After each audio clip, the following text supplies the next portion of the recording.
امی مجھے سردی لگ رہی ہے۔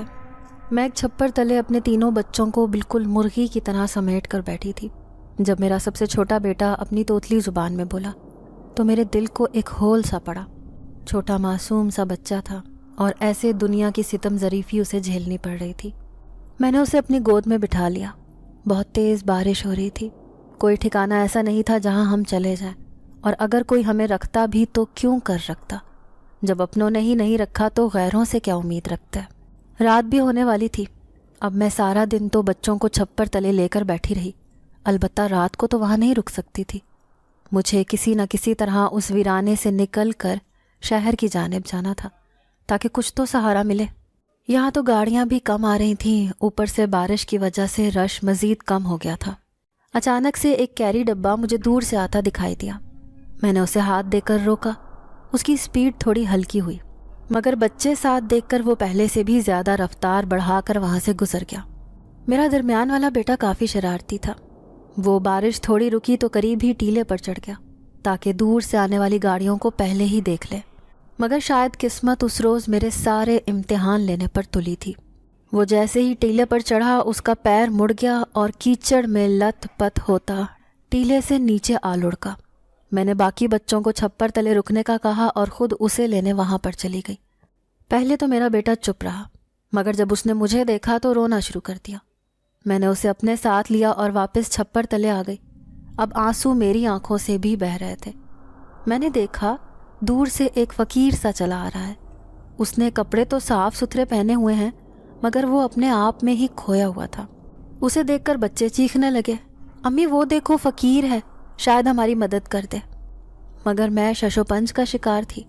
آیا اس سے مجھے مدد مانگنی بھی چاہیے یا نہیں؟ وہ تو خود فقیر ہے، مجھے کیا دے سکے گا؟ میں بھی سوچ ہی رہی تھی جب میرا بڑا بیٹا بھاگ کر فقیر کے پاس گیا اور کہا کہ کیا تم میری مدد کر سکتے ہو؟ یہ سن کر فقیر چونک گیا، پوچھا کیسی مدد؟ اسی وقت میں نے اپنے بچوں کو پکارنا شروع کر دیا کہ ادھر میرے پاس واپس آ جاؤ، ابھی بارش شروع ہو گئی تو کپڑے گیلے کر لو گے، ٹھنڈ لگ جائے گی۔ مگر وہ تینوں اس معصوم سے فقیر کو گھیر کر کھڑے تھے۔ بالآخر فقیر نے مجھ سے پوچھا، باجی کوئی مدد چاہیے؟ تو میں انکار نہ کر سکی، جو بھی تھا سہارا تو مل ہی جاتا۔ میں نے دھیرے سے اس بات میں سر ہلا کر کہا کہ اگر ہو سکے تو کسی طرح شہر پہنچا دو، یہاں رات پڑ گئی تو ویرانے میں رہا نہیں جائے گا۔ میری بات سمجھ کر اس نے سر ہلایا، پھر بولا صحیح کہتی ہو، مگر میں تمہیں شہر تو نہیں پہنچا سکتا، میری کٹیا میں چلو، بچوں کو لے کر وہیں رک جانا، پھر سوچنا کہ کہاں جانا ہے۔ میں یہ بات سن کر گھبرا گئی۔ اس فقیر کے ساتھ اس کی کٹیا میں جانا بھی تو درست نہیں تھا، کچھ بھی ہو سکتا تھا، وہ مجھے مار کر ان بچوں کو اغوا کر لیتا۔ میں نے منع کر دیا کہ رہنے دو، کوئی لفٹ دے ہی دے گا۔ اب ایسا ظلم بھی لوگوں کے دلوں میں نہیں اترا کہ راہ کھڑی عورت اور بچوں کو بیٹھنے کی جگہ نہ دے۔ میری بات اپنی جگہ درست تھی، مگر شام کے سائے گہرے ہونے لگے، پر وہاں اس کے بعد کوئی گاڑی کوئی سواری نہیں آئی۔ فقیر بھی جا چکا تھا۔ اب تو مجھے گھبراہٹ ہونے لگی۔ سوچا اس فقیر کے ساتھ ہی چلی جاتی، کیا پتہ سچ میں سہارا دے دیتا، اور اگر کچھ کرتا تو اس کی جان لے لیتی، مگر ایسے ویرانوں میں اکیلی تو نہ پڑی ہوتی۔ یہ سب باتیں سوچ کر مجھے بے انتہا رونا آ رہا تھا، مگر اسی پل ایک معجزہ ہوا اور وہ فقیر وہاں دوبارہ آتا دکھائی دیا۔ اس نے ہمیں دیکھا اور سیدھا میری جانب آ کر بولا، یہی دیکھنے آیا تھا، کھڑے ہو تم لوگ یا چلے گئے ہو؟ باجی سائے گہرے ہو رہے ہیں، مجھ پر بھروسہ نہیں ہے تو اللہ پر بھروسہ کرو، وہ تمہیں کبھی بھی رسوا نہیں ہونے دے گا۔ میں نے دل ہی دل میں اللہ کا شکر ادا کرتے اس بات میں سر ہلا دیا، تو اس نے میرے سب سے چھوٹے بیٹے کو گود میں اٹھا لیا اور آگے آگے چلنے لگا۔ وہ ویران علاقہ تھا، اسی لیے ہمیں کافی چلنا پڑا۔ تب جا کر ایک جگہ پر ٹین کی چھوٹی سی کٹیا تھی جسے بارش سے محفوظ بنایا گیا تھا۔ دیکھنے میں تو وہ چھوٹی سی لگ رہی تھی، میرا دل بھی نہیں مان رہا تھا اندر جانے کو، مگر مجبوری تھی۔ سردیوں کی پہلی پہلی بارشیں تھیں اور اوپر سے بہت تیز اور موسلا دھار بارش تھی۔ میں پوری رات باہر نہیں گزار سکتی تھی۔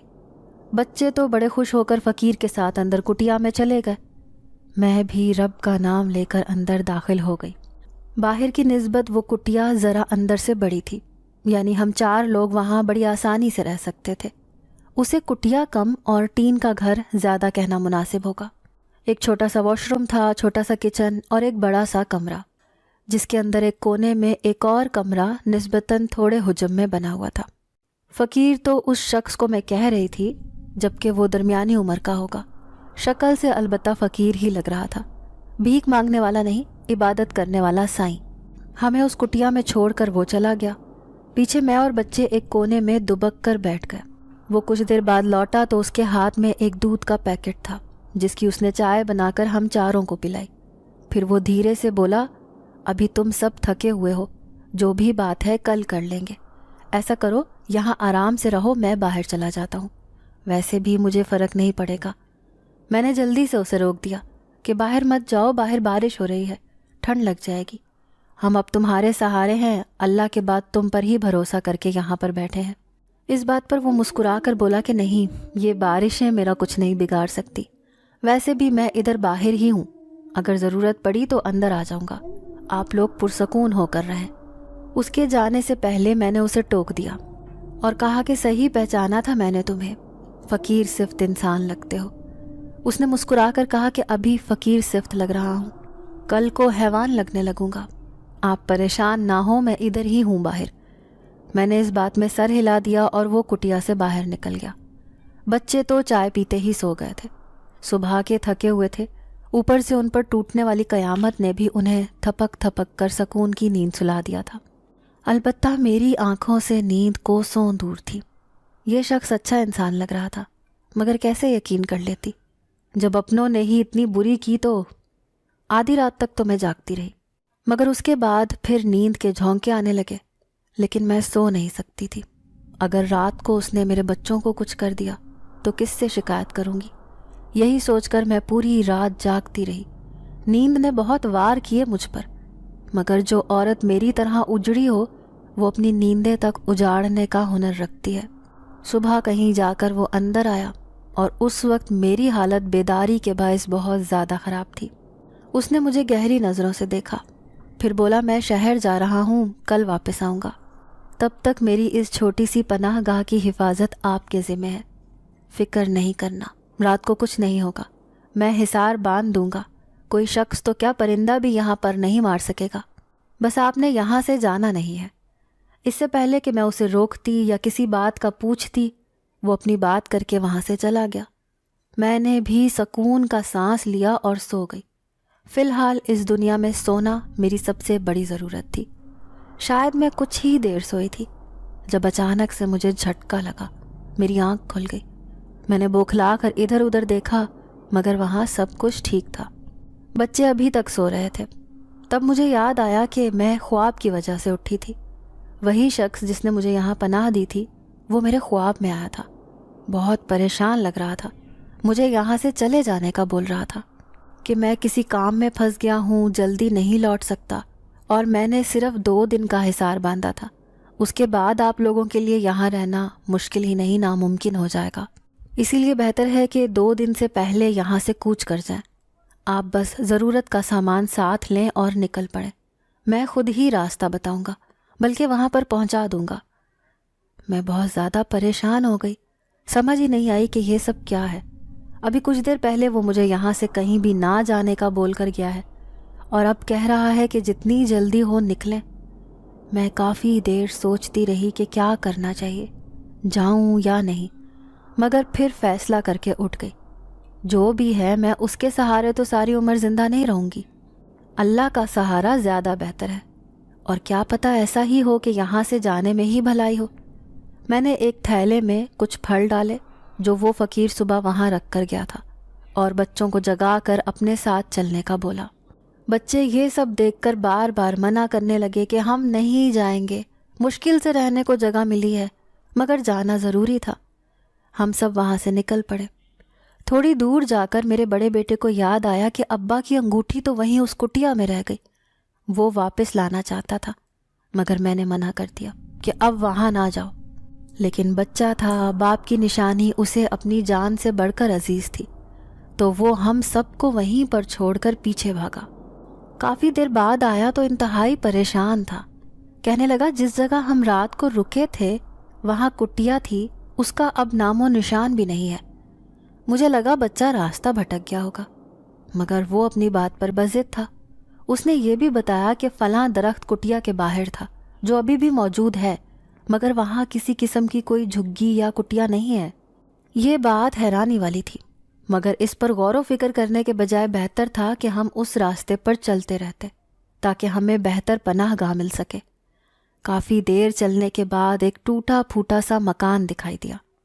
میں نے سوچا یہاں سے مدد مانگ لوں، مگر جیسے ہی میں اس جانب بڑھی میرا چھوٹا بیٹا چیخ اٹھا، امی یہاں نہیں جانا، یہ جگہ محفوظ نہیں ہے۔ میں حیرت سے اپنے چھوٹے بیٹے کو دیکھ کر رہ گئی، مگر وہ آنکھیں بند کیے یہ سب بولتا جا رہا تھا۔ اس وقت مجھے سمجھ آیا کہ وہ فقیر واقعی میں بہت پہنچا ہوا تھا، تبھی تو مجھے خواب میں آ کر بھاگنے کا کہا، اور اب میرے بیٹے کے ذریعے ہماری رہنمائی کر رہا ہے۔ میں نے سوچ لیا کہ بس اب اس فقیر کی ہدایات پر ہی عمل کرنا بہتر رہے گا۔ اس سے پہلے کہ اس کی بات مان کر میں آگے بڑھتی، اس گھر کا دروازہ کھلا اور پھر اندر سے ایک ادھیڑ عمر عورت باہر نکلی۔ ہمیں دیکھ کر وہ سیدھا ہماری جانب آئی۔ اس کے ہمارے تک پہنچنے سے پہلے میرا چھوٹا بیٹا سختی سے بولا، ہمیں یہاں نہیں رکنا، کسی صورت میں نہیں رکنا۔ جب وہ عورت ہمارے قریب پہنچی تو میں نے محسوس کیا میرا بیٹا واپس درست حالت میں لوٹ آیا تھا۔ وہ عورت بڑی سی مسکراہٹ لیے ہمارے پاس آ کر بولی، کیا بات ہے بیٹی، راستہ تو نہیں بھٹک گئی؟ مجھے اس عورت سے عجیب سے محسوسات آ رہے تھے۔ اوپر سے اس کے چہرے پر سجی بڑی سی مسکراہٹ اور چھوٹی چھوٹی چمکتی ہوئی آنکھیں، جن میں سوچ کے بہت سے عکس واضح تھے۔ ایک پل کے لیے میرا دل گھبرایا، مگر اگلے لمحے بالکل ٹھیک ہو گیا۔ میں نے دھیرے سے کہا، نہیں، بس مسافر ہیں، چلنے ہی والے تھے۔ میں نے پناہ کی بات نہیں کی کہ ہم پناہ ڈھونڈ رہے تھے، کیونکہ مجھے اپنے بیٹے کی ہدایت یاد تھی۔ اس پر وہ عورت مجھے غور سے دیکھتے ہوئے بولی، ہاں مسافر تو لگ رہے ہو، مگر ایسا نہیں لگتا کہ تمہیں اپنی منزل کا پتہ ہے۔ ویسے بھی سورج چڑھ آیا ہے، ایسا کرو رات ہمارے یہاں قیام کرو، اگلے روز چلی جانا۔ ویسے بھی بچوں کا ساتھ ہے، کہاں تک ایسے ہی چلتی جاؤ گی؟ اس کی بات تو درست تھی، مگر نہ چاہتے ہوئے بھی مجھے انکار کرنا پڑا کہ نہیں، ہم چلے جائیں گے، آپ کے اخلاق کا بہت شکریہ۔ مگر وہ عورت گلے ہی پڑ گئی کہ نہیں، کسی صورت میں ایسے نہیں جانے دوں گی، مسافروں کی خدمت کر کے تو ثواب ملتا ہے۔ ویسے بھی تمہارے ساتھ بچے ہیں، ایک روز رک جاؤ، ہمیں بھی اچھا لگے گا، ویسے بھی مہمان کے آنے سے رحمتیں آتی ہیں۔ اس عورت نے بہت اصرار کیا کہ مجھے رکنا پڑا، مگر رکنے سے پہلے میں نے اپنے چھوٹے بیٹے کی جانب دیکھا تو وہ نارمل حالت میں تھا، اس کی جانب سے بھی کوئی رہنمائی نہیں ملی، تو مجبوراً میں رک گئی۔ ہمارے رکنے کا سن کر وہ بہت زیادہ خوش ہوئی۔ اتنا خوش میں نے اپنی زندگی میں کسی کو نہیں دیکھا تھا جتنا خوش وہ عورت صرف ہماری ایک رات کے قیام کی حامی بھرنے پر ہو گئی تھی۔ بچے بھی خوش تھے کیونکہ چل چل کر تھک چکے تھے۔ بالآخر ہم ان کے گھر چلے گئے۔ جیسے ہی ان کے گھر کے اندر داخل ہوئی تو میرے دل کو کچھ ہوا، جیسے میں نے وہاں جا کر بہت بڑی غلطی کر دی ہو۔ مجھے وہاں نہیں جانا چاہیے تھا۔ میں نے واپس مڑنا چاہا مگر میرے قدم اٹھتے چلے جا رہے تھے۔ جلد ہی کمرے میں سے ایک نوعمر لڑکی باہر نکل کر آئی۔ ہمیں دیکھ کر اپنی ماں سے بھی زیادہ خوش ہوئی۔ وہ لڑکی بالکل بھی خوبصورت نہیں تھی، گہرا سانولا رنگ، اوپر سے نیلی آنکھیں۔ ایک پل کے لیے تو ایسے لگا گویا لڑکی نہیں ہو، ناگن سامنے کھڑی ہو۔ اس نے بڑی خوش دلی سے ہم سب کو چارپائی پر بٹھایا، پھر ہمارے لیے شربت بنا لائی۔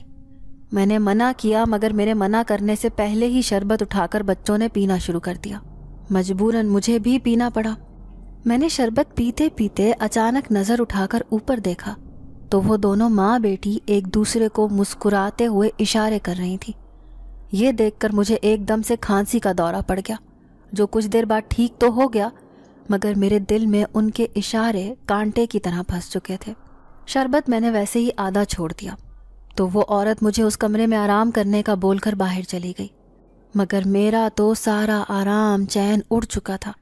بچے لیٹ کر سو گئے لیکن میرا دل بہت زیادہ گھبرا رہا تھا۔ میں نے آنکھیں بند کر کے اس فقیر کو یاد کرنے کی کوشش کی، مگر حیران کن طور پر اس فقیر کی شکل مکمل طور پر بھول چکی تھی۔ میں نے بہت مرتبہ اس کے نین نقش یاد کرنے کی کوشش کی مگر بے سود۔ تھک ہار کر میں بھی چارپائی پر دراز ہو گئی، مگر میں اندر سے پریشان تھی، بے حد پریشان کہ آخر ان دونوں ماں بیٹی کا مقصد کیا تھا جو انہوں نے اس قدر اصرار سے ہمیں روکا۔ یوں لگ رہا تھا ہمیں روکنا ان کا کوئی منصوبہ تھا جس میں وہ کامیابی حاصل کر چکی تھیں۔ یہ سب باتیں سوچ سوچ کر میرا دماغ پھٹنے لگا۔ اسی وقت وہ عورت کمرے میں داخل ہوئی۔ اس کے پاس ایک کھیس تھا، یہ اوڑھ لو اگر ویسے نیند نہیں آ رہی تو۔ سردیاں آ رہی تھی، ٹھنڈ بھی ہلکی ہلکی محسوس ہو رہی تھی۔ میں نے ایک کھیس بچوں پر ڈال دیا اور خود دوسرا اوڑھ لیا۔ جیسے ہی میں لیٹی تو وہ عورت میرے بالوں میں ہاتھ پھیرنے لگی، جس سے مجھے الجھن ہو رہی تھی، مگر معجزاتی طور پر اس کے بالوں میں ہاتھ پھیرتے ہی میری پلکیں نیند سے بوجھل ہونے لگی اور میں لمحوں میں گہری نیند سو گئی۔ پتہ نہیں میں کتنی دیر سوئی، مگر یہ طے ہے کہ وہ نیند بڑی بے چین تھی۔ مجھے سونے کے باوجود سکون نہیں آیا، نہ ہی اعصاب پر سے بوجھ ہلکا ہوا۔ جب اٹھی تو رات کا نہ جانے کون سا پہر تھا۔ میرے اٹھتے ہی وہ عورت کمرے میں آئی اور ایک تھال میرے سامنے کر دیا۔ اس تھال میں کھانا تھا، بھنا ہوا گوشت اور ساتھ ہی بڑی بڑی چپاتیاں۔ اتنا اچھا کھانا اس ویرانے میں دیکھ کر میری ایک دم سے بھوک چمک اٹھی۔ بچے سو رہے تھے، میں نے انہیں جگانے کا کہا تو وہ کہنے لگی انہیں میں نے کھانا کھلا کر سلا دیا ہے۔ میں اس عورت کی بڑی مشکور ہوئی اور کھانا کھانے لگی۔ کھانا تو اچھا تھا مگر گوشت عجیب سا تھا۔ میرا دل ہی نہیں کیا کہ ایک لقمے کے بعد مزید کھاؤں، سو روٹی ہی خالی کھا لی۔ اس کے بعد میں پھر سو گئی۔ صبح ہوئی تو میں نے اپنے چھوٹے بیٹے کو دیکھا، وہ بالکل نارمل حالت میں تھا۔ میں ابھی تک اسی کے انتظار میں تھی کہ وہ کوئی رہنمائی ملے اور ہم آگے بڑھ سکیں، مگر وہاں ایسا کچھ بھی نہیں تھا۔ جب سے ہم اس عورت کے گھر آئے تھے تب سے کچھ بھی نہیں ہوا تھا۔ صبح صبح بغیر ناشتے کے ہی ہم لوگ اٹھ کر چلنے لگے تو اس عورت نے منع کر دیا کہ یہیں پر رکو، میں تم لوگوں کو جانے نہیں دوں گی۔ مجھے لگا شاید تکلف کر رہی ہے۔ میں نے اس کا شکریہ ادا کیا اور کہا کہ نہیں، ہمیں ہر صورت جانا ہے، رک نہیں سکتے۔ آپ نے اتنی محبت اور مان سے ہمیں یہاں رکھا، ہمارے لیے وہی بہت ہے، ابھی ہمیں جانے دیں۔ اتنا بول کر میں اسے ملنے کے لیے آگے بڑھی تو اس نے میرا ہاتھ جھٹک دیا۔ اپنی بیٹی سے کہنے لگی، یہ سکون سے نہیں مانے گی، اسے باندھ دو۔ یہ سن کر بچوں نے ایک دم سے بھونچال کھڑا کر دیا اور وہ لڑکی ایک پتلی سی رسی لے آئی اور ہمیں باندھنے لگی۔ میں نے اسے بہت دھکے دیے مگر اس چھوٹی سی لڑکی میں بہت طاقت تھی۔ وہ بڑے آرام اور تحمل سے مجھے باندھنے کے بعد میرے بچوں کو باندھ کر ایک سائڈ پر ہو گئی۔ اب مجھے سمجھ آ رہا تھا کہ اس فقیر نے کیوں روکا تھا، اور عجیب بات یہ تھی کہ روکا تھا وہ الگ بات ہے، مگر جب سے ہم اس گھر میں آئے تھے وہ بالکل ہی غائب ہو گیا تھا۔ میں نے چیخ کر اس عورت سے پوچھا، مجھ سے کیا چاہیے تمہیں؟ بتاؤ، میرے بچوں کو کیوں باندھا ہے؟ میری بات سن کر وہ دونوں ماں بیٹی ایک دم سے اونچے اونچے کہکہے لگانے لگی۔ بولیں، مجھے کچھ چاہیے اور وہ بھی تم سے۔ یہ خوش فہمی مت پالو اور چپ کر کے شاہ کو بلاؤ، جو لینا ہے اس سے میں خود لے لوں گی۔ میں نے اسے حیرت سے دیکھا مگر اندر ہی اندر تھوڑی پرسکون بھی ہو گئی کہ اس نے کسی غلط فہمی میں ہمیں پکڑا ہے، ورنہ میں تو کسی شاہ نامی شخص کو نہیں جانتی۔ میں نے یہی بات اسے بھی کہی تو وہ ایک دم سے غرا کر بولی، میرے ساتھ اٹکھیلیاں کرنے کی ضرورت نہیں ہے، شاہ کو نہیں جانتی تم، شاہ کے وجود سے انکاری ہو۔ اتنا کہہ کر اس نے میرے چہرے پر زوردار تھپڑ لگایا۔ دن میں مجھے تارے دکھائی دینے لگے۔ میرے چہرے پر جہاں جہاں اس کا ہاتھ لگا وہاں سے میری جلد جلنے لگی اور ناقابل برداشت درد اٹھنے لگا۔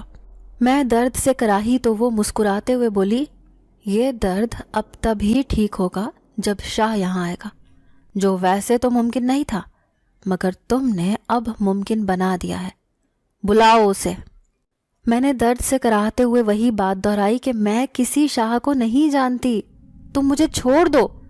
اس پر اس عورت کی بیٹی آگے بڑھی، بولی، ہمارے شاہ کو ہم سے چھینو گی؟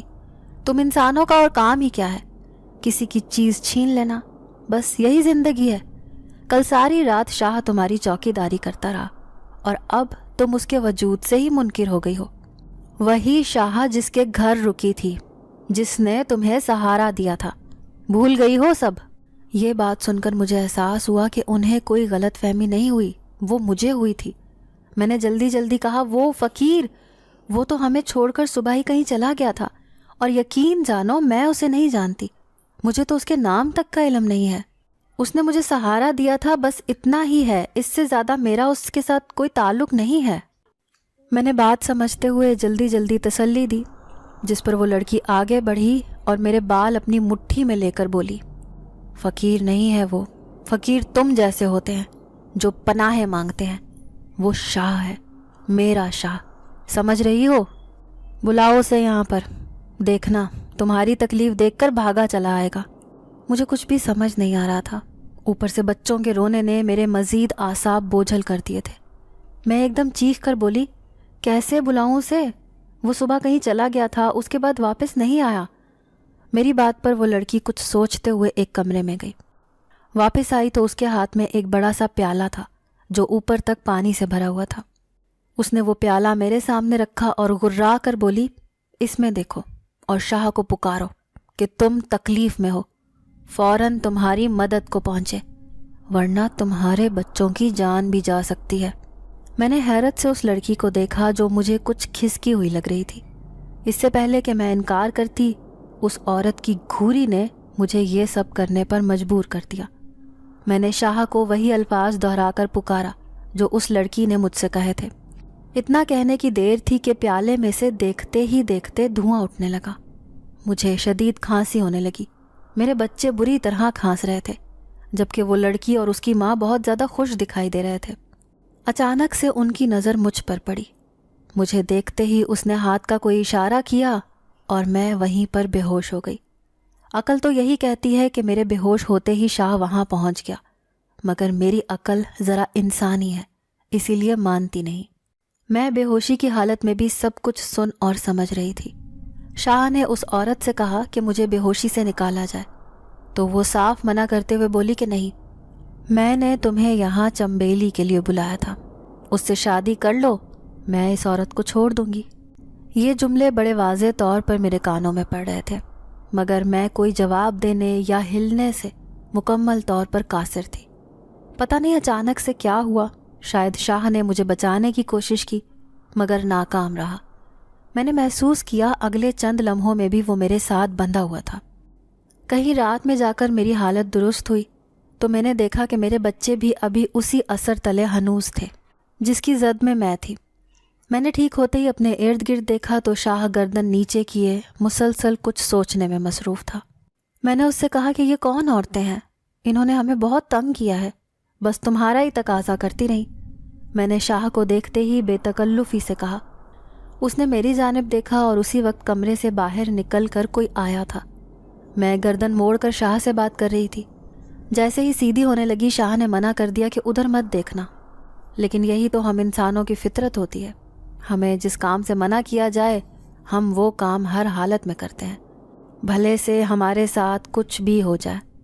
میں نے بھی وہی کیا، روکنے کے باوجود فوراً گردن ادھر موڑ کر دیکھا، مگر غلطی کر بیٹھی، کیونکہ اس وقت میری چیخوں سے ارد گرد سارا علاقہ گونج رہا تھا۔ شاہ نے مجھے کہا، ادھر میری آنکھوں میں دیکھو، مگر میں بہت زیادہ ڈری ہوئی حالت میں تھی۔ شاہ کے بار بار کہنے پر بھی میں نے ایسا ہی کیا، جس سے فرق بھی پڑا تھا۔ اس کی آنکھوں میں دیکھتے ہی لمحوں میں میرا ڈر زائل ہو گیا۔ یوں محسوس ہوا کہ کوئی میری آنکھوں کے ذریعے سارا ڈر میرے اندر سے نکال کر مجھے پرسکون کرتا ہوا تھپکی دے رہا ہو۔ کچھ دیر بعد میں ٹھیک ہوئی تو دیوار کے ساتھ ٹیک لگا کر بیٹھ گئی۔ میں نے کچھ دیر پہلے بہت ہی ہولناک منظر دیکھا تھا، اب مجھے سمجھ آتی ہے کہ وہ سب کچھ مجھے خوفزدہ کرنے کے لیے ہی کیا گیا تھا۔ میں نے دیکھا تھا کہ اس عورت کی بیٹی کا سر کٹا ہوا ہے اور اس نے وہ کٹا ہوا سر اپنے ہاتھوں میں تھام رکھا تھا۔ اسی حالت میں وہ لڑکی دھیرے دھیرے چلتی ہوئی میرے قریب آتی جا رہی تھی۔ تبھی میں اس قدر بری طرح ڈر گئی کہ باقی ساری رات یوں ہی جاگ کر گزاری۔ صبح ہوتے ہی میرے بچے بھی ٹھیک ہو گئے تھے۔ میں نے شاہ سے پوچھا کہ کون ہیں یہ عورتیں؟ مجھے انسان نہیں لگ رہی، میں جانتی ہوں کہ تم ان کی حقیقت سے واقف ہو، مجھے بتاؤ۔ اتنا پوچھنا تھا کہ اندر سے وہ عورت نکل کر باہر آئی اور تیز دھار چاقو میری گردن پر رکھتے ہوئے بولی، اب پوچھو کون ہوں میں؟ ہمیں نہیں جانتی؟ اچھا ہے، بلا وجہ کی تحقیق کی تو تیری اولاد کی بوٹیاں کر کے تیرے سامنے بیٹھ کر نوچوں گی۔ اس کی دھمکی اس قدر شدید تھی کہ میں واقعی ڈر گئی، مگر ایک بات اندر ہی اندر سمجھ چکی تھی کہ وہ عورت انسان نہیں ہے، ضرور کوئی حیوان یا کچھ اور ہو سکتی ہے، مگر وہ انسان نہیں ہو سکتی۔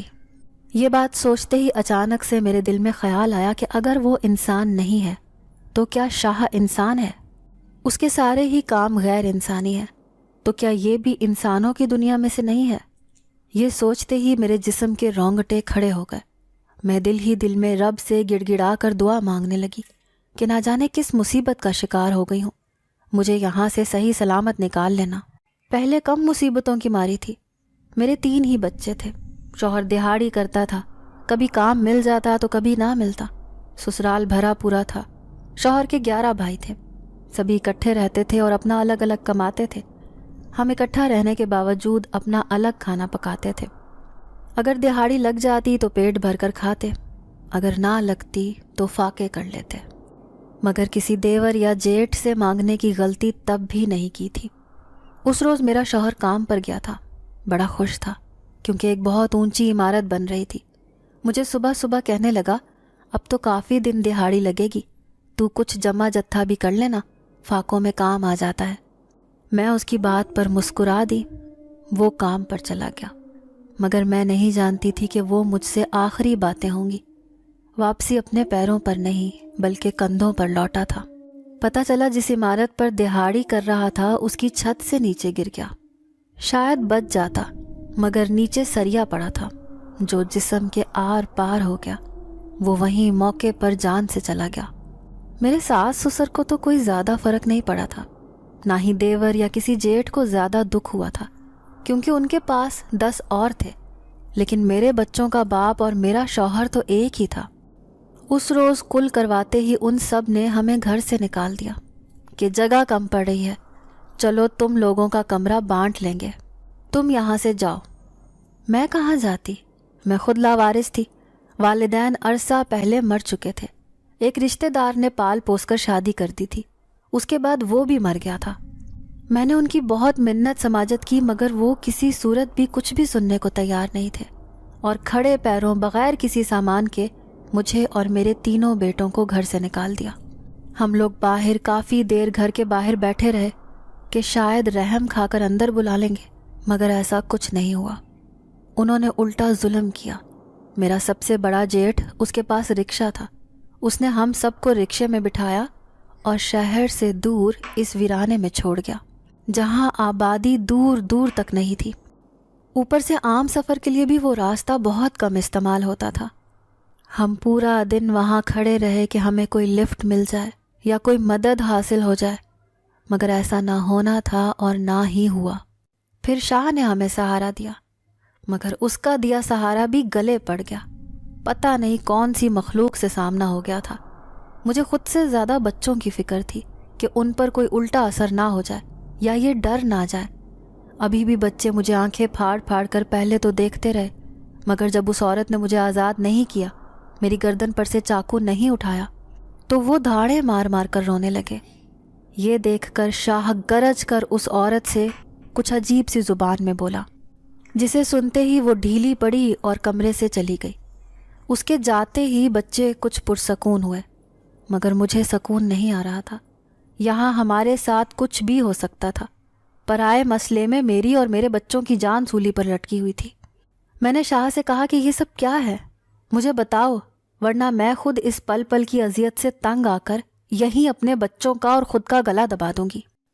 یہ سوچ کر وہ سوچ میں پڑ گیا، پھر دھیرے دھیرے کہنا شروع ہوا، میں یہاں کا نہیں ہوں، میرا گھر ایک ایسی جگہ پر ہے جہاں لوگ قبیلوں کی صورت میں مل جل کر رہتے ہیں۔ میں اپنے قبیلے کے سردار کا بیٹا ہوں۔ پورا قبیلہ ابا کی بات کو پتھر پر لکیر سمجھتا ہے۔ بچپن سے مجھے ہر طرح کی آزادی ملی، میں نے خوب عیش بھی کیے، مگر جیسے جیسے بڑا ہوتا گیا مجھ پر پابندیاں، ذمہ داریاں بڑھتی چلی گئیں۔ جب جوان ہوا تو میری شادی کی بات آئی، بہت سے قبیلوں سے میری شادی کے لیے رشتے آئے، مگر ابا انکار کرتے رہے۔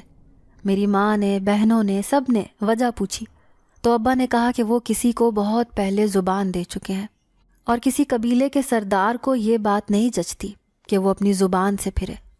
ہم سب خاموش ہو گئے، مگر ابا نے زبان کس کو دی تھی یہ کوئی بھی نہیں جانتا تھا، نہ ہی ابا بتا رہے تھے۔ سب کی خاموشی میں زندگی ایک مرتبہ پھر سے چلنے لگی۔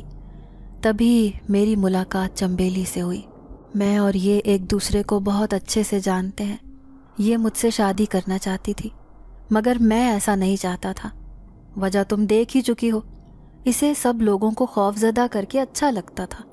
اپنا خوف پیدا کرنے کے چکروں میں یہ بہت سے لوگوں کی جان بھی لے چکی ہے۔